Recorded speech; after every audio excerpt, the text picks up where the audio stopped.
मी प्राध्यापक हाके डी राज्यशास्त्र विभाग कर्मवीर भाऊराव पाटील महाविद्यालय पंढरपूर BA भाग 3 विषय आपला आंतरराष्ट्रीय राजकारणाची ओळख यामधला टॉपिक पहिला आंतरराष्ट्रीय राजकारण अर्थ आणि व्याप्ती हे आपण आजच्या व्हिडिओमध्ये पाहणार आहे। आपल्याला माहीत आहे की आंतरराष्ट्रीय राजकारण ही दुसऱ्या महायुद्धानंतर या विषयाला स्वतंत्र विषयाचा दर्जा प्राप्त झाला आणि राष्ट्रीय राजकारणाप्रमाणेच आंतरराष्ट्रीय राजकारणालाही महत्त्व प्राप्त झालेले आपल्याला दिसून येतो।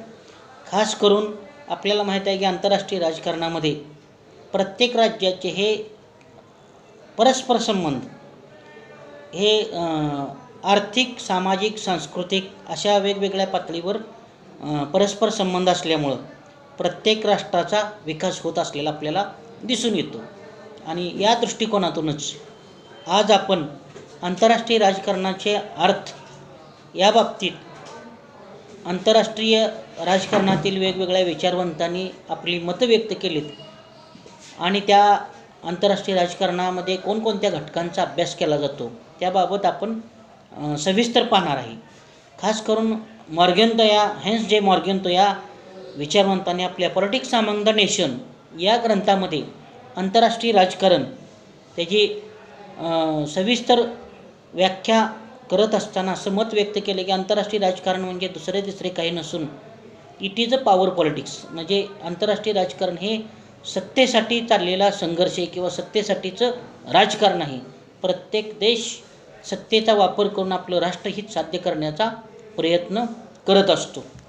त्याचबरोबर सविस्तर आणखी पामर आणि पर्किन्स या विचारवंतांनी इंटरनॅशनल पॉलिटिक्स या आपल्या पुस्तकामध्ये इंटरनॅशनल रिलेशन या आपल्या ग्रंथामध्ये आंतरराष्ट्रीय राजकारणाच्या अभ्यासाचा संबंध हा मुख्यत्वे करून राज्य पद्धतीचा असतो असं त्याचा अर्थ मांडण्याचा प्रयत्न केला आहे।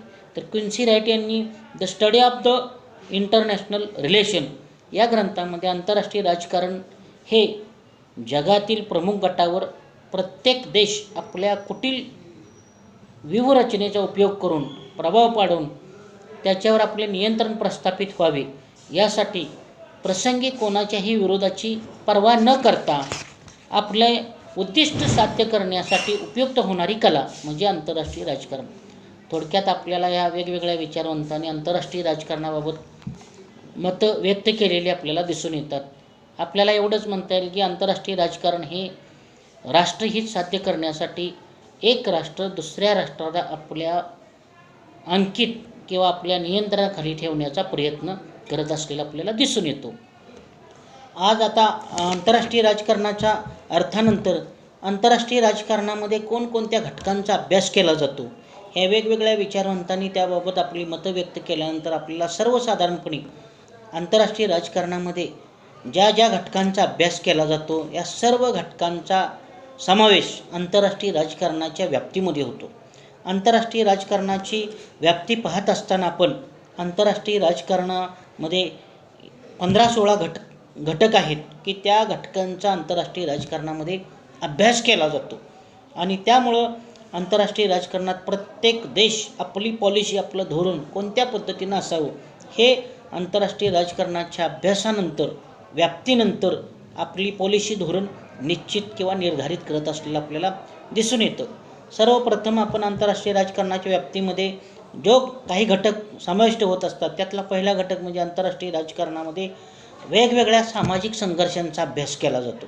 म्हणजेच आंतरराष्ट्रीय राजकारणामध्ये जगामध्ये प्रत्येक देशाकडून कोणत्याही पद्धतीने जातीवाद, वंशवाद, जमातवाद किंवा पूर्ववैमनस्यातून जे काही सामाजिक संघर्ष निर्माण झालेले आहेत या संघर्षाचा अभ्यास करून त्या संघर्ष सोडवण्यासाठी सोल्युशन किंवा उपाय शोधण्याचा प्रयत्न केला जातो। उदाहरणार्थ दक्षिण आफ्रिकेतला वंशवाद असेल किंवा आपण पाहतोय की काळा गोरा हा अमेरिकेतही काही प्रमाणात हा वंशवाद होता। तर यावर मार्ग शोधून वंशवाद प्रोत्साहन देणाऱ्या राष्ट्राला ब्लॅकलिस्टमध्ये टाकलं जातं किंवा त्याला इतर आंतरराष्ट्रीय स्तरावरून मदत सहकार्य बंद केलं जातं आणि वंशवाद हा समूळ नष्ट करण्याचा प्रयत्न केला जातो। त्यानंतर ह्या घटकांचा ह्या अभ्यास अशा विचारांचा अभ्यास आंतरराष्ट्रीय राजकारणात होत असलेला आपल्याला दिसून येतो। त्याचबरोबर राष्ट्रराज्य व्यवस्थेचा अभ्यास. आपल्याला माहीत आहे की 1648च्या वेस्टफालियाच्या तहानंतर राष्ट्रराज्य ही व्यवस्था उदयाला आली किंवा अस्तित्वात आली. राष्ट्रराज्य व्यवस्था टिकवून ठेवून प्रत्येक देश राष्ट्रराज्य व्यवस्था यशस्वी करण्यासाठी प्रयत्न करत असतोय. प्रत्येक देशाला आपले राष्ट्रीय हित साध्य करत असताना इतरावर कुठल्याही पद्धतीचं अतिक्रमण होता कामा नये, इतरावरती साम्राज्यशाही निर्माण करता कामा नये. प्रत्येक वर्गाला, प्रत्येक समूहाला आपल्या इच्छा आकांक्षेनुसार आपली शासन व्यवस्था चालवता यावी, या दृष्टिकोनातून ही राष्ट्रराज्य व्यवस्था टिकून कशी ठेवता येईल असा प्रयत्न केला जातो. कोणत्याही साम्राज्यवाद वाढला तरी राष्ट्रराज्य व्यवस्था टिकवून ठेवून यशस्वी कशी करता येईल याचाही अभ्यास आंतरराष्ट्रीय राजकारणात केला जातो.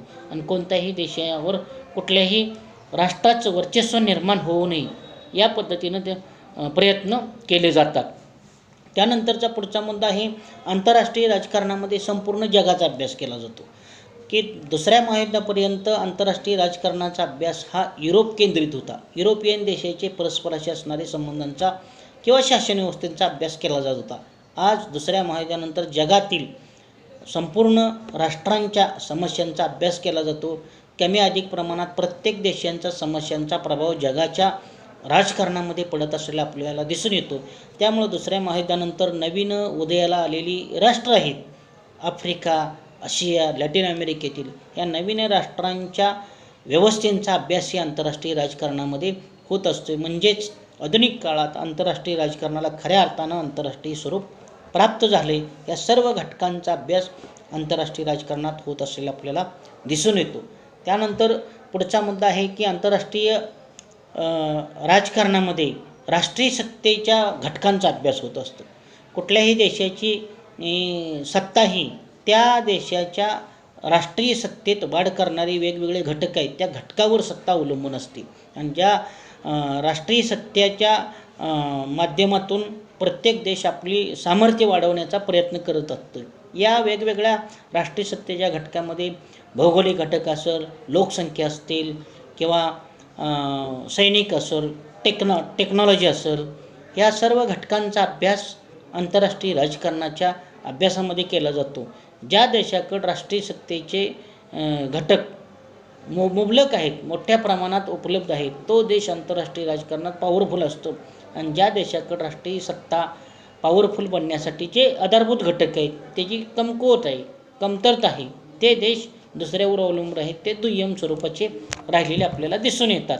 जे राष्ट्र स्वावलंबी आहे ते आपले पॉलिसी आहे ते स्वावलंबी पद्धतीनं तो निर्धारित करत असतो. ज्या राष्ट्राकडे त्याची कमतरता आहे ते इतरांच्या देशांचं पॉलिसी कशी असावी हे निश्चित किंवा निर्धारित करत असलेलं आपल्याला दिसून येतो. उदाहरणार्थ अमेरिका अनेक देशांची फॉरेन पॉलिसी, परराष्ट्र धोरण ही स्वतःच्या सोयीनुसार किंवा स्वतःला अडचणीत असणार नाही, स्वतःला अनुकूल असेल अशा पद्धतीची पॉलिसी निर्धारित करण्यासाठी वेगवेगळ्या पद्धतीनं मदत करून भाग पाडत असलेलं आपल्याला जगामध्ये दिसून येतो. काही प्रमाणात रशियाने केलं. आज आपण पाहतोय की चीनच्या माध्यमातूनही छोट्या दुर्बल राष्ट्रांना मदत करून अशा पद्धतीची आपल्या सोयीची पॉलिसी निश्चित किंवा निर्धारित करण्याचा प्रयत्न बड्या राष्ट्रांकडून होत असलेला आपल्याला दिसून येतो. त्यांचाही अभ्यास आंतरराष्ट्रीय राजकारणाच्या अभ्यासामध्ये होत असलेला आपल्याला दिसून येतो.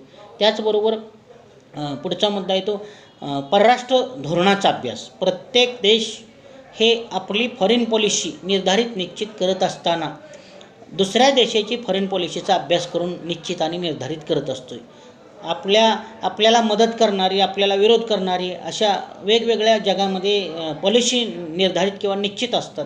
त्यांचा अभ्यास करून आपल्याला अनुकूल होईल, आपल्याला डेव्हलपमेंट करता येईल अशा पद्धतीची पॉलिसी निश्चित आणि निर्धारित करण्यासाठी प्रत्येक देशाचा प्रयत्न असतो. आणि जगाच्या परराष्ट्र धोरणांचा अभ्यास करून आपल्या देशाचं परराष्ट्र धोरण निर्धारित व निश्चित होत असतं. यांचाही अभ्यास आंतरराष्ट्रीय राजकारणाच्या या विषयामध्ये होत असलेला आपल्याला दिसून येतो. राष्ट्रहित साध्य करणे पुढचा मुद्दा आहे. हे प्रत्येक देशाचा हेतू आहे, राष्ट्रहित साध्य करणं. प्रत्येक देश हे राष्ट्रीय हित साध्य करत असताना सत्तेच्या माध्यमातून राष्ट्रहित साध्य करून आपल्या देशाचा मानसन्मान वाढवण्याचा प्रयत्न करत असते. ह्या राष्ट्रीय सत्तेचा, राष्ट्रीय हिताचा अभ्यास ही आंतरराष्ट्रीय राजकारणाच्या व्याप्तीमध्ये होत असलेला दिसतोय. मुख्य हेतू हा राष्ट्रहित साध्य करणे हाच आंतरराष्ट्रीय राजकारणाचा उद्देश असल्याने त्याचाही इतर जगातल्या देशांचा अभ्यास करून आपलं राष्ट्रहित निश्चित किंवा निर्धारित केलं जात असतं. त्यानंतरचा पुढचा मुद्दा आहे राजनय व त्यांच्या कार्यांचा अभ्यास.